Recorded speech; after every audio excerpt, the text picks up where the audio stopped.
Hey guys, how's it going? It's Joy. I'm back. I hope that you guys are doing well.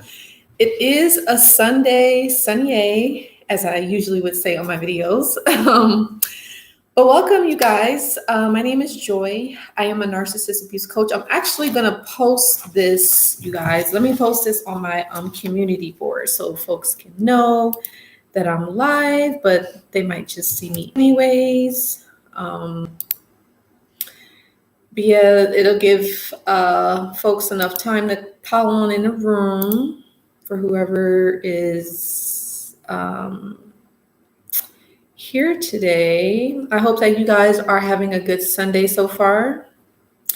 Chilling and relaxing. Let's see here. Getting ready to start that new week. All right, let's go to channel. See here, and make sure that if this is you guys' first time watching, go ahead and subscribe to my channel. Definitely do tune into my email so that way you don't miss out on any events or any notifications. I'm just gonna put I'm live. Be sure to tune in. All right. Okay, you guys, so I'm here with another video, and I got my little notes here just to make sure that I don't forget anything. So as you guys can see today, we have a pretty different type of topic that I usually don't discuss, but I definitely want to talk about today. I'll move this around, my little mouse. So today, you guys, I do want to talk about social anxiety and self-medicating after narcissistic abuse, and how do you know if you are healing, on your journey to recovering and moving on after being, a victim of narcissistic abuse. Now, I know that I don't actually talk about that a lot. I know that I do talk about, how to heal, what are some coping mechanisms and strategies, and I'm actually going to be making more videos on that so I can kind of be just a tad bit more specific to help those of you on your journey. And actually, definitely my reference comes to the book that I just purchased, the book that I just purchased recently called, actually, let me grab it right now. Hold on, you guys. This one right here, Complex PTSD from Surviving to Thriving. So definitely that is a reference. But today, you guys, I do want to talk about social anxiety. Now, when we think of social anxiety or anxiety period, it's basically, you feel kind of anxious. You may feel kind of uncomfortable with the environment. You may feel like, a little jittery and anxious, and maybe feeling like maybe something's going to happen. But I do want to get a little bit more in depth with that, just to kind of give you guys an idea of what I'm talking about. So I am on healthline.com. You guys could definitely check it out. But social anxiety, it's actually a disorder, which is interesting. It says sometimes referred to as social phobia, is a type of anxiety disorder that causes extreme fear in social settings. People with this disorder have trouble talking to people, meeting new people, and attending social gatherings. They fear they may be judged or scrutinized by others. Right? So, and a lot of us, we could actually definitely kind of pick up on this, or you may find that you're having this right now or experiencing this because you were a victim of narcissistic abuse, or maybe you were abused as a young adult or in your childhood or in a relationship. So it could definitely happen because you could start to feel like, well, man, like everybody's out to get me. Folks are watching me and judging me, which some people actually could be watching you and judging you, And it's crazy because I know that I actually was feeling that way. I remember, I think it was like during the time that I was living with my aunt and when I was in contact with the Narc. I know that at times I definitely had social anxiety, and you guys chime in if y'all resonate, if this is happening to you guys, let me know. I'd love to hear. But I did feel like people were watching me and people were, talking about me, and people were saying things, and some of it probably could have been in my head, to be honest. I'm not gonna lie, but it could have came up due to the trauma and the stress and anxiety that I was dealing with being around a narcissist and also living with an actual narcissistic person. So do keep that in mind. And this is just something to just keep in mind if you are going through this. We can just talk about it and see how we can work through this, right? So, but yeah, now just some symptoms and just because if you're wondering like, well, how do I know I have it, right? So these are some signs that you may have social anxiety disorder, right? And again, this is from mayoclinic.org. So the first one, it says fear of situations in which you may be judged negatively. You worry about embarrassing or humiliating yourself, intense fear of interacting or talking with strangers, and fear that others will notice you look anxious, right? So that is definitely something, Now, if you want to know how do you calm that down, like how do you work through that? Definitely. So I'm on web.md. So, what could help. And this is why I love yoga so much. So much. Yoga definitely helps with social anxiety. And I'll tell you guys a little bit more about that. But control your breathing, try to exercise or progressive muscle relaxation, prepare, start small, take the focus off yourself, talk back to the negative thoughts, and use your senses, right? And it actually says social anxiety disorder starts in a childhood or adolescence, right? But it says that before folks reach their 20s. So I would say for me too, social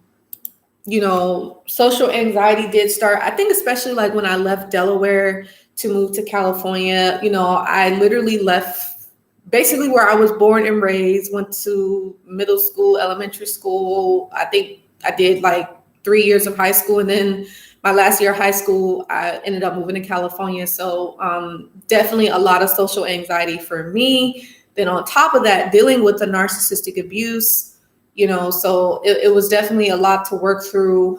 But even now, I mean, with everything going on in the world, who's not to say we're currently not experiencing social anxiety, so you definitely want to make sure that you're doing things to kind of relax and calm your mind. And, sometimes the thoughts that come into your mind, try not to believe it all the time. Try to just like, let it just flow like clouds, like how you see the clouds just flowing by. Just sometimes you may just have to let your thoughts just kind of flow by.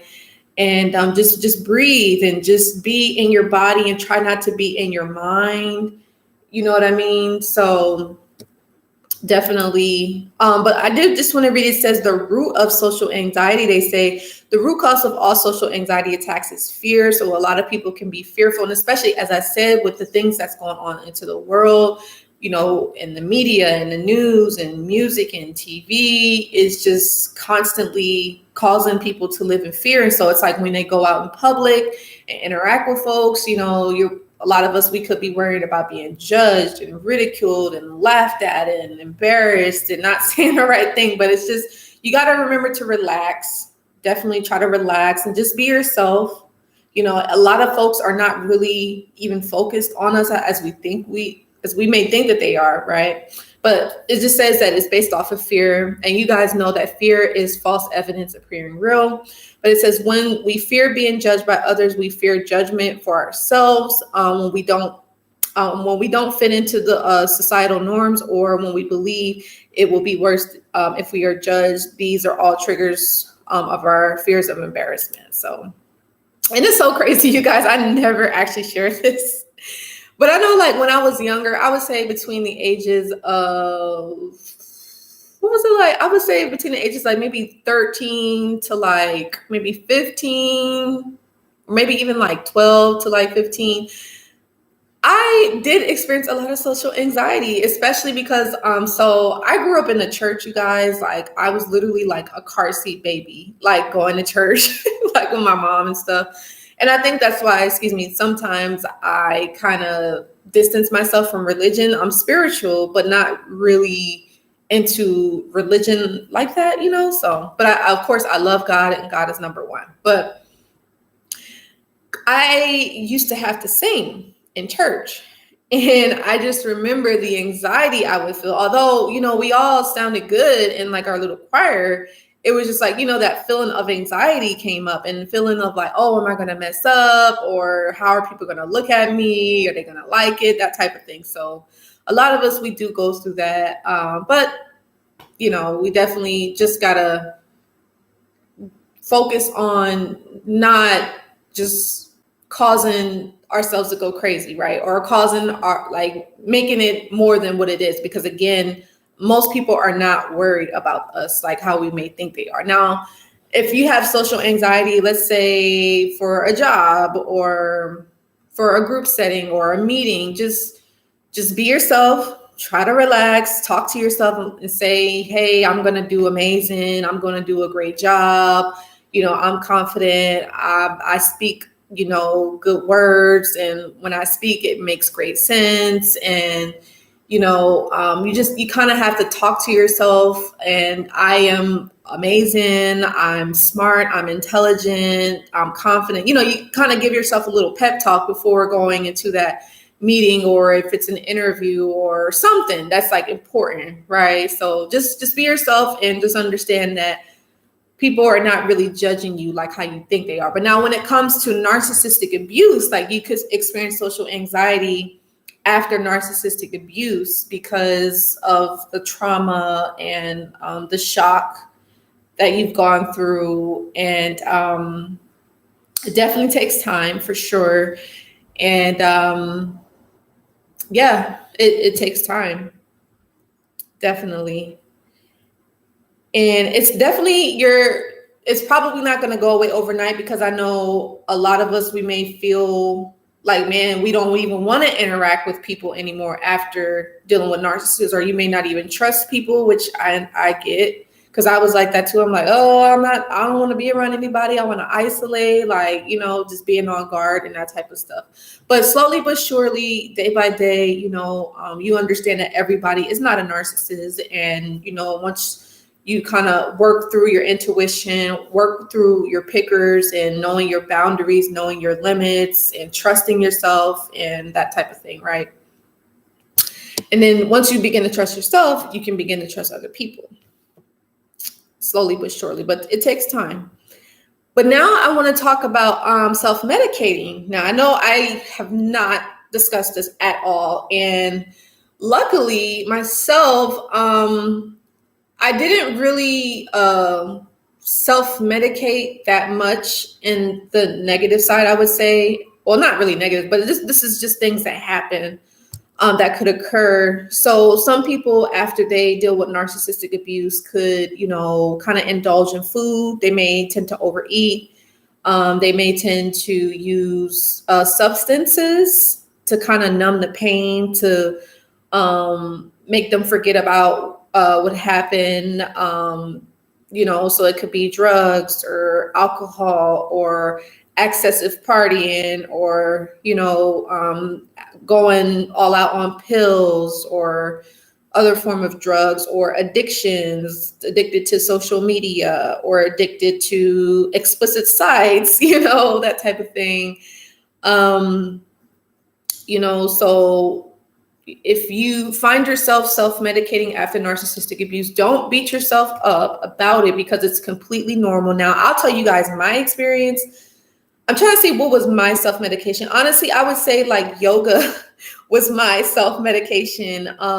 That's definitely something that I cling to for sure. I know that I started to go out a lot with friends.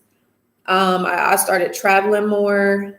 But I can be honest, I would say maybe food was kind of something that was more like a comfort, but I didn't like overeat. Like, because, some people, they make food like an addiction. Like some people will eat even if they're not even hungry. They just do it just because it's there. You have control over that,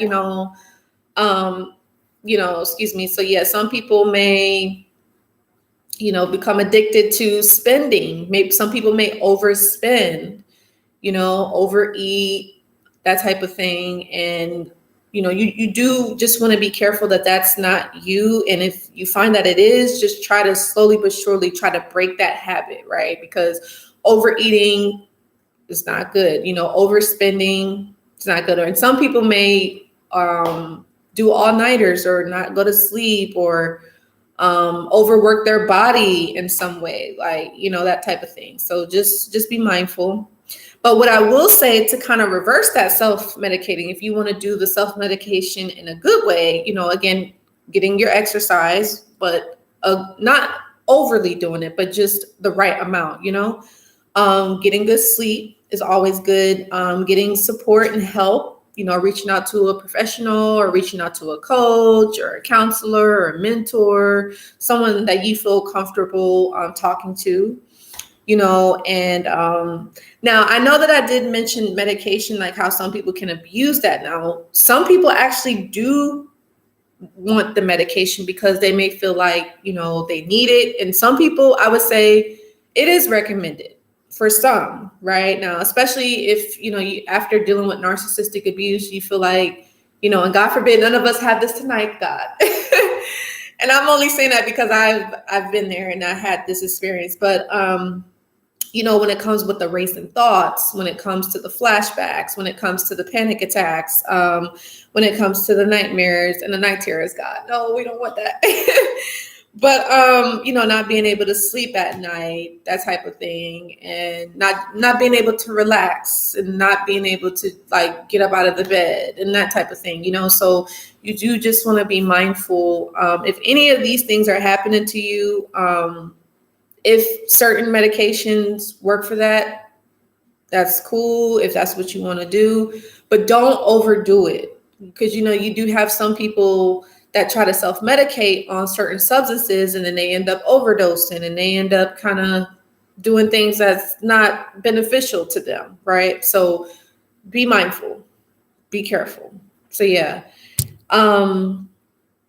And then the last thing I wanted to talk about is how to know if you're healing, because I know a lot of times, as I said, I do talk about healing, and healing it. And one of the things too, I want to mention about that, sometimes that can be a lifelong process. And I know that may not be what some of you guys want to hear, but it's true. And, it is what it is. It's really, when you're healing and you're recovering, you're taking care of yourself. Right? You're really focused on yourself, and you're focused on getting better. You're focused on doing well, which is really what we all want to do at the end of the day, whether it had something to do with narcissistic abuse or not, right? So, but I just wanted to throw that out there. But you may wonder, well, how do I know if I am healing or not? How do I know if I'm doing well or if I'm not and I need to like make some adjustments? So I'll just give you guys some tips. Excuse me. And as I mentioned, I did kind of, jot a few things down for my book and also some resources online. But I definitely wanted to mention that, you have an increased resistance to your critic. Now, when I say that, your critic is basically like your inner critic, the critic that's inside of your mind that's constantly talking to you, whether it's saying good things or not so good things and that type of thing. Or it could be making you doubt yourself or putting fear in you and worry and all these crazy things, right? So you will resist that. That's how you know if you're healing or not. You'll be like, oh no, I'm doing good. Like I don't have to worry about that. Like I'm moving on. I'm healing. I'm a lot better without that person. I'm moving on because I know I'm happier without this person. I don't deserve to be abused, right? That type of thing. And then the other thing is also, the mindfulness of the flashbacks and or the inner critic, because, sometimes we can have those flashbacks and it's not good, but understand it's just a flashback and it's completely normal, something that you are going to experience, after dealing with a narcissist, after narcissistic abuse. It's completely normal. But you do just want to remember that it's just a flashback and it's not actually happening to you right now. Right. So, just, you may feel that feeling, but remember, like, okay, it happened and I'm in a better position, or I'm going to be in a better position. And this person doesn't have control over me anymore. I'm in control, right? Let me grab some water. But feel free, you guys, to chime in if y'all have anything to say on this topic, or if you guys want to add anything in, I would love to hear. I got my water. Love the water. But yeah, and the next thing is as we mentioned before with the whole self-medicating, not overeating, not overspending, not overworking out, that type of thing, and not over self-medicating with certain substances. Now, and I did just want to mention, I know some people will be like, oh, well, this one substance helps me relax. It could be the ganja. I'm just saying, for those of you that, self-medicate with that, to each his own, do what you got to do, but just don't do it overly to the point where you're not able to function, right? But I just wanted to throw that out there. But I would say the next thing is how to know if you're healing is the increase of feeling good about yourself, right? Feeling like you're good enough. Like, you're feeling good about yourself, and you have a good self-image. You're thinking good, highly of yourself. You're not like talking down on yourself and blaming yourself and feeling sorry for yourself. I mean, in which those feelings may come up, but that's going to be less. Like, you're not really going to be feeling that. You're going to be like, oh, wow, like I'm living my life and I never thought I'd be able to get over this person, but I am. Like, I feel so much happier. I feel so much free. I'm like, wow, like what was I thinking? Like, you start to kind of have those thoughts in your head and you really start to embody that, But yeah, and then the other part is, feeling good enough, and also you feel good enough to relate to others, right? And then the other thing is you have less of the painful flashbacks. It won't be as intense, and you won't react to them as intensely as you may have reacted to them before, right? So yeah, that's pretty much it. And then the other thing that I just wanted to add to when it comes to, your healing and your recovery, it's really all about, self-compassion, self-protection, and self-soothing. That's really the three main things that is going to be happening during your recovery process. Now, if you're wondering like, well, what is self-soothing, right? So some things that is basically like how you can comfort yourself. And if you're wondering, just something I just throw out there, just in case if you guys want to know, how do I self-soothe myself? So, stretch your body. Anxiety tends to hijack the body. Take a shower, visualize a peaceful image, speak compassionately to yourself, reach out, ground yourself, listen to soothing music, practice mindfulness, right? So you can definitely do that. And you guys know self-protection is basically taking care of yourself. Again, putting those boundaries up, having, your deal breakers, what you will and will not put up with, and knowing your worth, knowing what your values are, knowing what your beliefs are, and knowing when to say no, understanding assertiveness, and being okay with saying no, being okay with, not going along. If you don't want to do it, self-protection is all about saying, no, I'm sorry, but it's not personal, but I don't want to do it, and the compassion is just understanding like, yeah, I went through this, but this is not the end of me. Like, this is only the beginning. This is going to be like a whole nother journey, a whole nother level in my life that I'm going towards, and, this did happen to me. It happened to me for a reason, and I understand it, and I'm not going to allow this to happen to me again. And if it does happen to me again, I'm still going to be compassionate, and I'm going to learn from it, and I'm going to work through what's making me be attracted to these type of situations, people, places, and things and environments, right? So it's being compassionate, right? But also learning the lesson, right? Learning the lesson and just kind of going from there. So Anyway, I hope that this was helpful, you guys. I hope that you guys learned a lot and took notes. Let me know what you guys think of this video. And I thought this was good, right on time, especially because, again, I know that there's like so much going on in the world.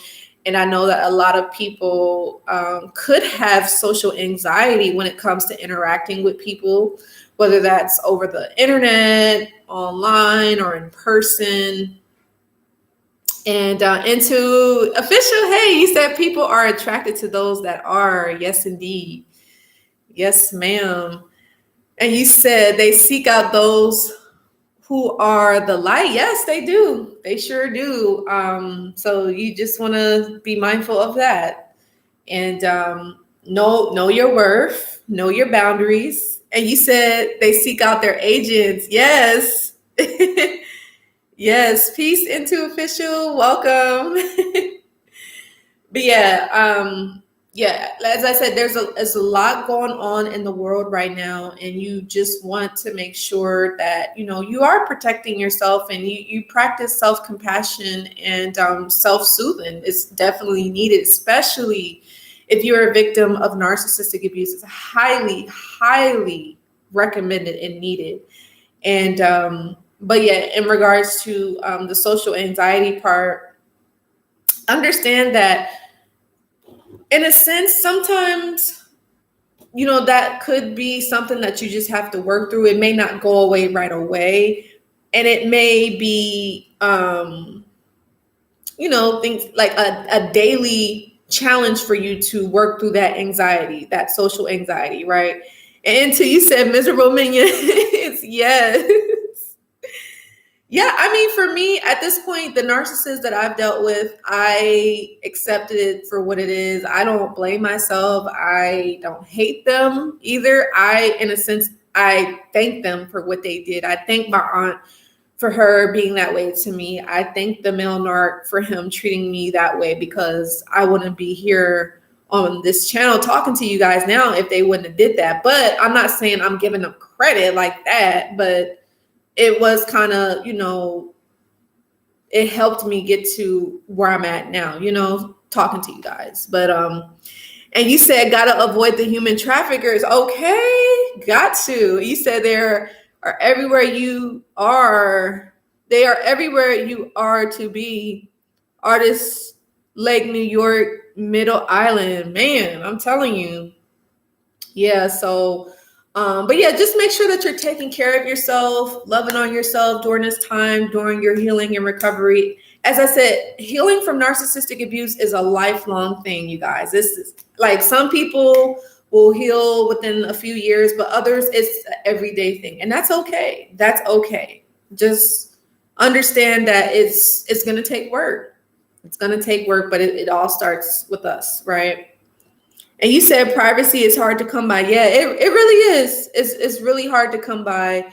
You have, as I said, the self-protection is key to the healing, because you have to understand, like, okay, yeah, you were a victim. You've survived narcissistic abuse, but how do you make sure that you protect yourself going forward?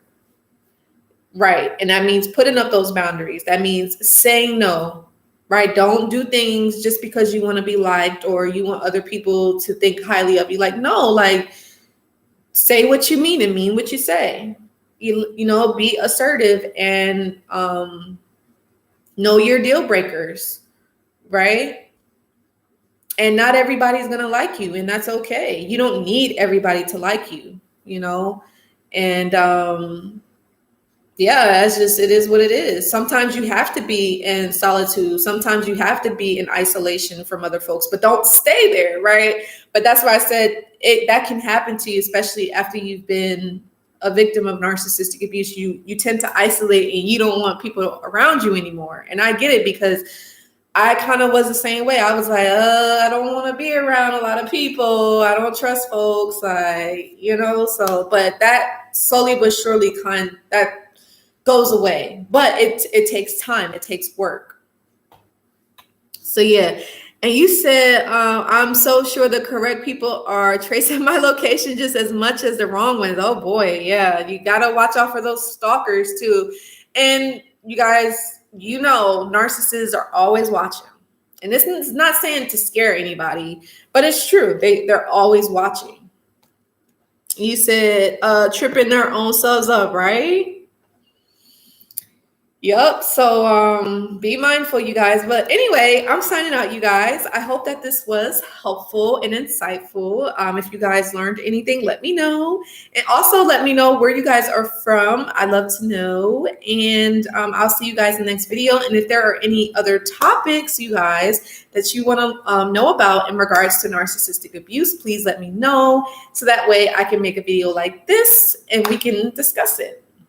So yeah, and the other thing I just want to tell you guys is, you guys know I do the support sessions. I do offer group coaching sessions now. So I want to say for March, I'll probably do 2 of those for that month. So if you guys are interested in that, I would love to have you. More than likely, it'll be on the 10th and the 24th of March. So hit me up if you guys want to talk about that, and we can share our stories, get to know one another, help each other heal, and throw out any ideas, any coping mechanism, any coping strategies, and gain awareness, and educate one another and help each other move on from that type of traumatic experience, So, but anyway, I'm signing out. Y'all can go to my website. Anything that interests you, definitely check it out. And you said people doing anything for money, right? It's crazy. It's a crazy world out there, you guys. It is truly a crazy world. But one thing that I can tell you all is that my faith has been in God's. This is super, super interesting. So I noticed that after I was dealing with my aunt that was a narcissist and the male narc in my life, how close I got to God. Like, isn't that crazy? Like, my relationship with God has grew like so much. And even like to this day, like, I'm in love with God. He is like my number one, right? But it was like before that, I mean, I knew of God, but I didn't have a relationship with him. But it's like I have a relationship with him now. And it's just like, man, you can't see God. You can't touch God. You can talk to him, but it's like, he's not like, it's, some people say he's like a person, but it's like, it's a spirit, and for me, it's like my life is a whole lot better now that I have God. Like, if I have that relationship with him, and it's just like before I didn't have that. So as I said, I can thank the narcissist in my life now for that, and it's crazy. And you said into a fish, you said, so doing the right thing for money should always be the leading force. Exactly. You said those same narcs would use God and give you God too. Yes. Yeah, they have the narcissistic like preachers and pastors and spiritual, like, and luckily, thank goodness, when I like would go to church and stuff, like my pastor, he wasn't a narcissist, thank goodness. None of the other congregation members, they were all cool. But now, as I said, I kind of grew out of that. Of course, as I said, I'm in love with God. He's everything to me. But yeah, I didn't have that experience of the spiritual pastor narcissist, but I do know a few associates that did have that experience. And it's very sad because, again, like you said, official people can use that to kind of control you and use it against you, And you said to put an illusion upon you. You said careful consideration much earlier, even through confirmation. They are all up in church too. Yeah. You must have had that experience official. Sounds like you did. Man, I know. So when I lived in Delaware, I basically grew up in a church. I don't know if I was telling you guys that, but even when I moved to California when I was 17, my aunt and I, it's interesting. My aunt that was a narcissist, her and I, we would go to church, and it was so weird because the pastor, he was an older guy. He was an older gentleman. And I don't know, like the way when he was talking to us, it was like he was like putting us down, and I'm like, what the heck? It was such like, have any of you guys had that experience, like where the preacher is like, oh, you shouldn't have did this on a Saturday night, and now you're here on a Sunday night? It's like, wait, what? Like, it was just so weird. It was the weirdest thing. You said, seek a higher spiritual power, solitary solely to be shared between thee and self. Yes, yes. Greetings, Delicate. Hey. Delicate Lace Enrica. Johnny said, I've known some fake Christians. Yeah, I mean, me personally, I know that most of my, the people that I know and love are indeed Christians. And I can tell you that I'm not a Christian myself. As I said, I am very spiritual, but just my personal thing is that I know that religion does separate people. And so that's why I try not to even talk about that or get into that, because I'm like, I'm good. But yeah, some people can use it against folks. And, they have those narcissistic cults, and it can start in the church. It can start in families and businesses, jobs, all types of stuff. So yeah. And Rika Johnny says some of them are miserable and like to gossip, fake care about others, and very judgmental. Yeah, that is so true. Sad, but it's true. You said some of them are good though. Yeah, like it just depends. It really depends on the individual. And yeah. It's a crazy world out there. I know I said that a couple times already, but as I said, with COVID going on, with stuff in the other countries, it's just you have to be able to, as I said, take care of yourself. You have to be able to put you first, not in a narcissistic way. We know that, right? But you gotta be able to put you first, care for yourself, and protect yourself, and have compassion. Because without compassion, what do you have, right? But yeah, you said some people are more isolated and the world is being more narcissist. Yes, and I will tell you guys, like, as you know, I didn't experience my first narcissistic interaction until I moved to California. And I can tell you guys this, I believe that, and this is just my personal thing. Y'all can tell me what y'all think, but I think that Southern California has the most narcissistic people. This is just my opinion. I believe that to be true. And I can tell you guys that because I remember when I used to drive for Lyft and Uber, and I remember I have my daily route where I go from where I live to the airport, kind of going back and forth. And not everybody, and this could just be they were maybe making conversation. I don't know if I shared this with you guys, but they would always ask me how much money did I make. And I'd be thinking like, well, why does that matter? Like that's what I'd be thinking in the back of my mind, like, why?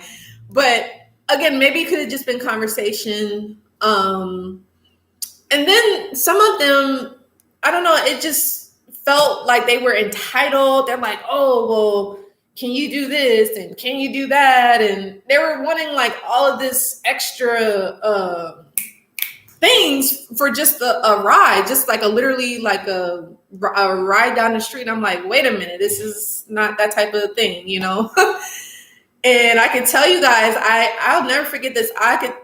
I remember I did over 4,000 rides driving Lyft and Uber because I was doing it full time, right?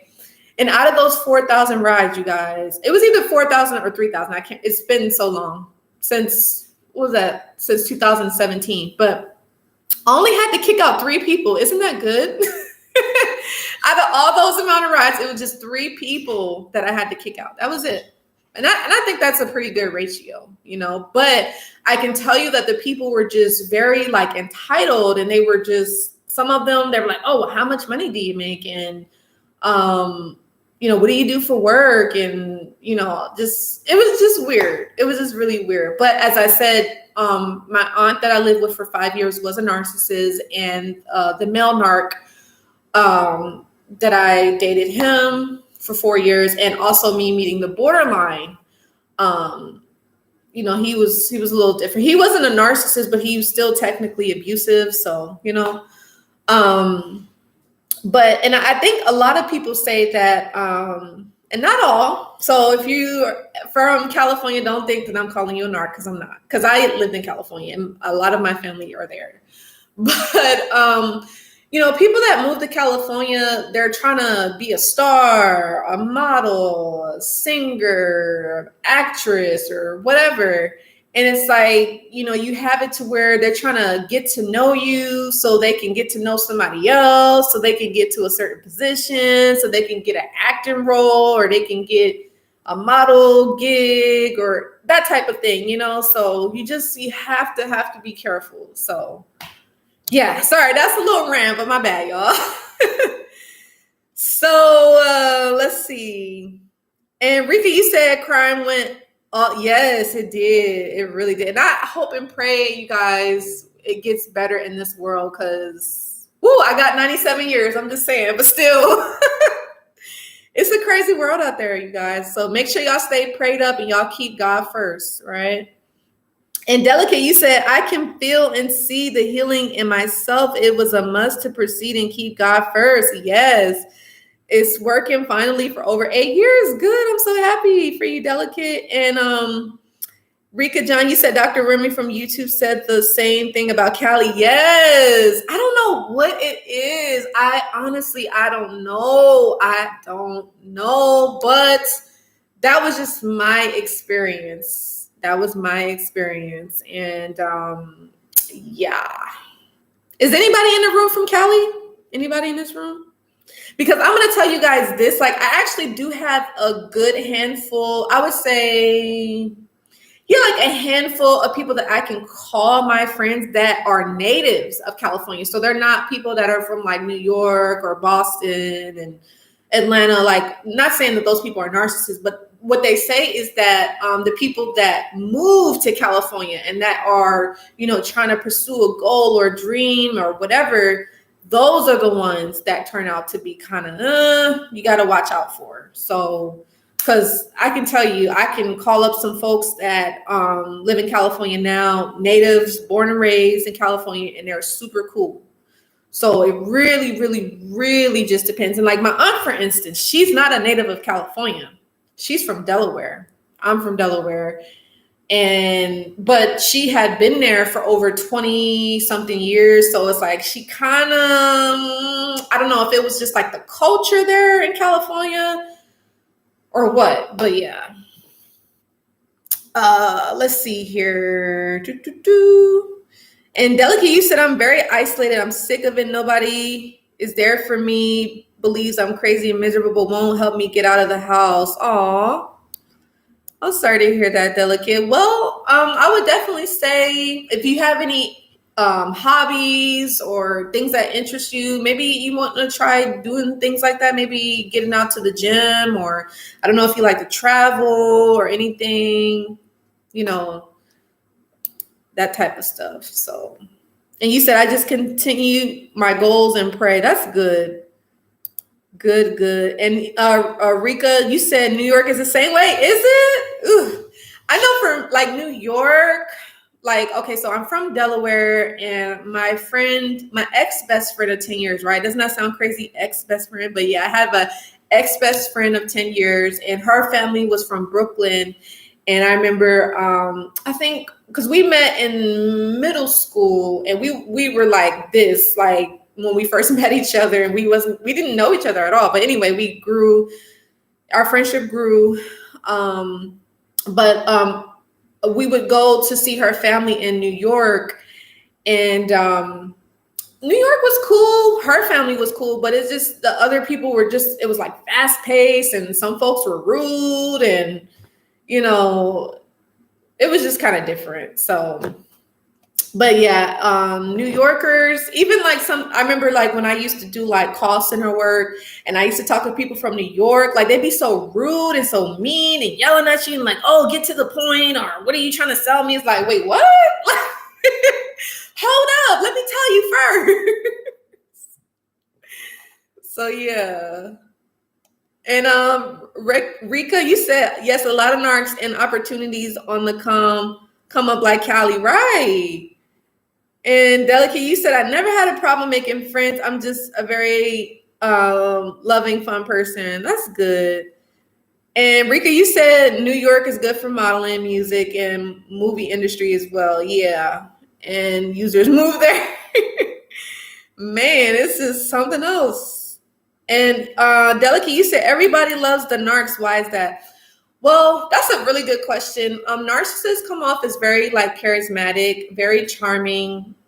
They come off as very confident. And a lot of people gravitate towards people that are charismatic, confident, and charming. And so I think that's why we fall in love with them, unfortunately. But it's not even real. That's the crazy part, right? That is the crazy part. But yeah. And then the other thing is narcissists.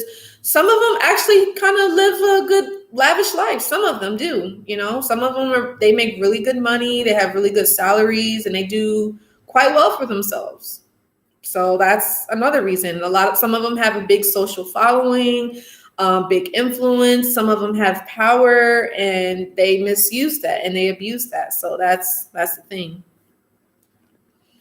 And then, so for us folks, if it's the men, I mean, if we're the female and we're dealing with a male narcissist, a lot of us females, we gravitate towards people with that type of characteristics. But the other thing is that we don't know that they're a narc, until after the fact, until we already fell in love with them, until we already got a family with them, until we already moved in, until we already married them, so then we were like, okay, well, what do I do now?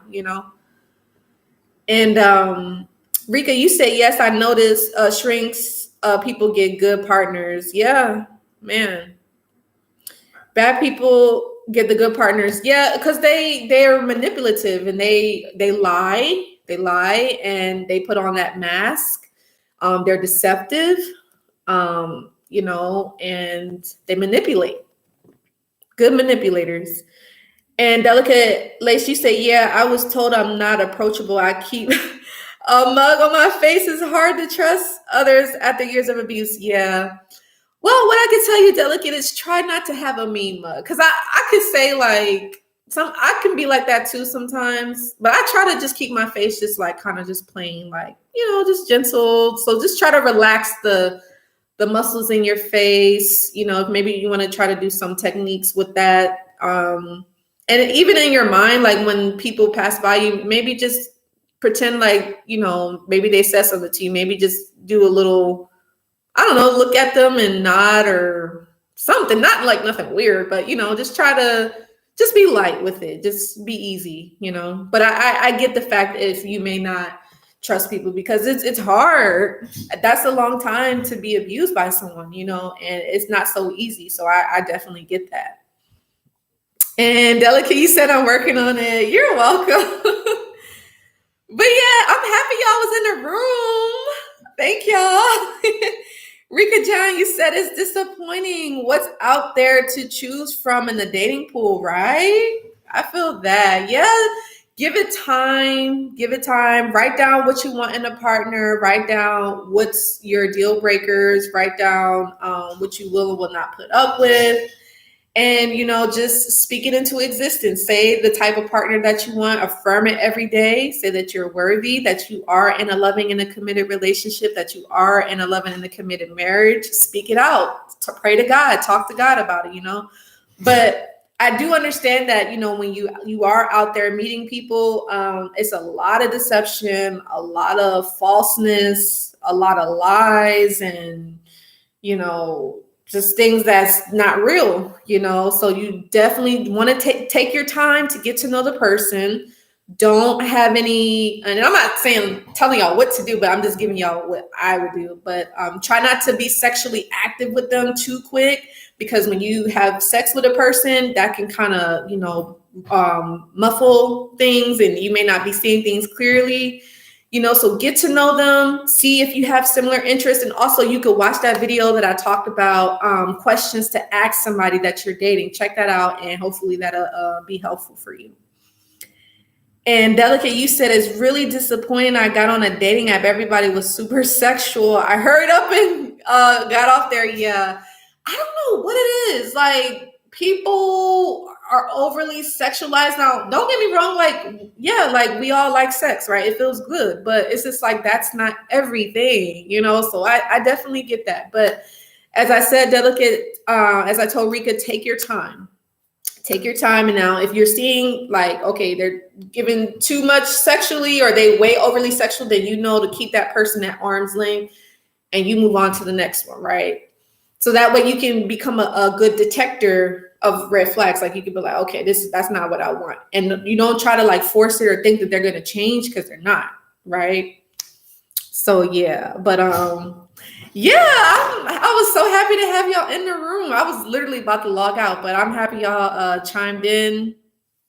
And I'll be back on here next Sunday. And Rika, you said facts, right? Yes, facts. So yeah, but I'm signing out, y'all. Hopefully y'all enjoyed this. And if there are any topics again that you guys want to learn, please feel free to leave it in the chat. And you said, oh, it's gonna be 6 years till I date again. Hey, if that's the amount of time that you want, do your thing. Like, don't be in a rush. Like, it's totally fine. Take as much time as you want. As much time. There's no rush. So yeah, but anyway, y'all, I'm signing out. If y'all want to reach out to me for any support, any guidance and advice, definitely get a support session. Or as I said, I'm doing group coaching. So if any of you guys want to join me, we can all talk and just get to know each other and just continue to keep healing and, you know, learning. Definitely hit me up. So, all right, you guys, I'm signing out. And blessings. Yes, blessings, everybody. Y'all take care.